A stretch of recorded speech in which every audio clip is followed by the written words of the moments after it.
As Elvin Toffler said, and I quote, the illiterate of 21st century will not be those who cannot read and write. It will be those who cannot learn, unlearn and relearn.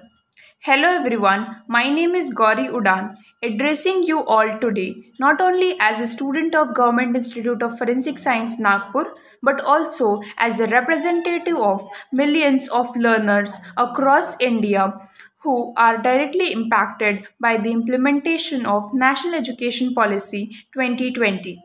This policy, introduced by the Government of India, is a landmark reform aiming to revolutionize our education, aligning with the needs of the 21st century. But what does this mean to us, the students? What are our hopes, challenges, and expectations from its implementation? Today, I want to offer a student's perspective on the NEPs and its journey from vision to reality. Understanding NEP 2020 of breath of fresh air. The National Education Policy is a major education reform in India over 3 decades, and it comes with the promise of transformation. As students, we see NEP not just as a policy document but as a promise to shift focus from rote memorization to critical thinking, creativity, and holistic learning. Some of the most exciting features from a student's point of view include the 5 plus 3 plus 3 plus 4 structure, which aligns more naturally with our cognitive developmental stages. Multidisciplinary learning, where I, as a science student, can take music or history without being judged. Flexibility in subject choices, breaking the silos of arts, commerce, and science. Vocational training from grade 6, giving us early exposure to real life skills. Regional language as a medium of instruction till grade 5, which could make learning more relatable for many.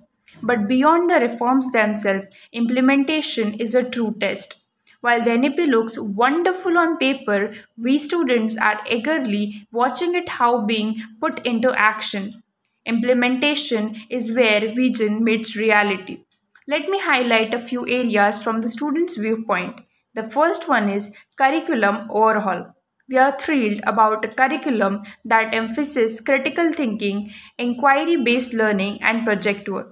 However, in many schools, the curriculum remains textbook heavy and exam driven. The implementation should ensure that the schools redesign their pedagogy, reduce syllabus overload, and make space for discussions, experiments, and creativity. The second highlight is teacher training. A policy is only as good as people implementing it. Teachers are our mentors and guides, and their ability to shift to new education policy is crucial. From a student's perspective, we hope that teachers are being given the tools and training needed to adapt to these changes so that classrooms become more interactive, inclusive, and student centric. Examinations and assessments. The policy emphasizes formative or summative assessment, valuing understanding over marks. But in reality, many of us still face intense pressure from high stakes exams. The change in assessment system need to be fast tracked. Digital learning. NEP supports blended learning and use of technology. During the pandemic, many of us got a taste of online learning, but we also witnessed the digital divide. Students in rural areas and low income households were left behind. As NEP is implemented, it must ensure equity in digital access. Vocational education. The NEP aims to make students more employable by integrating vocational education in the school curriculum. Learning skills like coding, carpentry, and designing early on can open new career paths. We students are optimistic, but we also face some real life challenges in this transition, and some of those challenges are lack of awareness. Many of us and even our parents don't fully understand what NEP entails. There should be awareness programs in schools and communities to inform us about the changes and how to benefit from those changes. Uneven implementation across states is another challenge. Since education is a concurrent subject, NEP's implementation varies across states. This leads to confusion and unequal access to its benefits.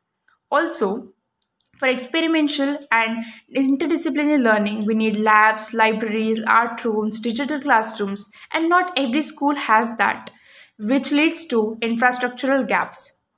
Now, from this revolutionary policy, NEP 2020, we expect more joyful and engaging learning. As we navigate new choices and career paths, we need trained counselors in every school. We expect you to teach us real life skills, how to manage money, communicate effectively, or solve community problems. At last, to teachers, policymakers, and education leaders, I say this with sincerity and hope. The NEP has the power to change our lives, but change cannot happen from the top down. It must be inclusive, transparent, and participatory. Engage with us, listen to our needs, equip our schools, support our teachers, build the urban rural divide, bridge the urban rural divide. Only then can the NEP fulfill its true promise.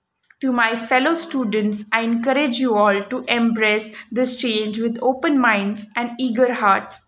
Learn beyond textbooks, ask questions, explore your passions, be part of this transformation.